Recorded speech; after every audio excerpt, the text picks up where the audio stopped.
when I was chairman and I had gone to one of the regions, we used to call them circles in our bank, one of the circles. Actually, I was just having tea informally, and there were a group of these young girls who had come and very keen on talking a little to me. And as we were talking, I was telling them that why is it I find that, y'all, as soon as you get confirmed, that y'all don't go out as rural branch managers.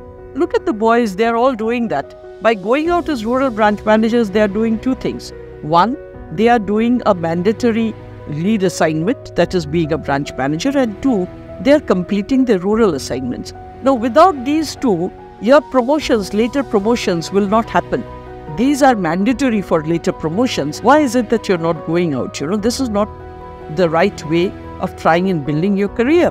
And I took it, I sort of took it for granted that they were not doing it because they were just not wanting to take on the extra burden, or they were afraid of it.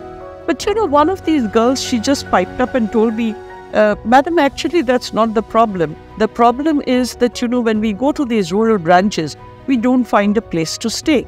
And I was a little amazed. I said, what do you mean you don't find a place to stay?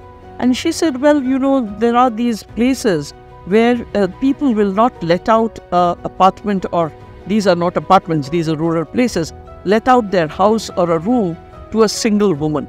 That really gave me pause for thought.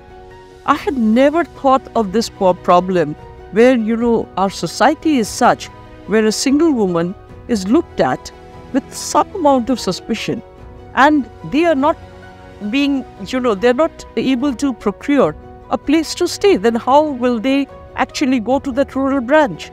So I brought that problem back to our HR department, and we decided that, we would create small hostels. We used to call them chamaris in the taluka between 4 or 5 villages. It's not that they didn't want to be away from family.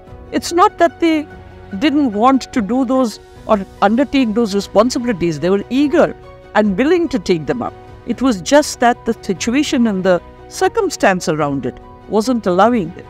So it is only by, empathizing with people, by actually talking to them, by trying and finding the root causes of their problems. Sometimes you have to understand what they are trying to tell you, read between the lines, and understand again what is it that's holding them back.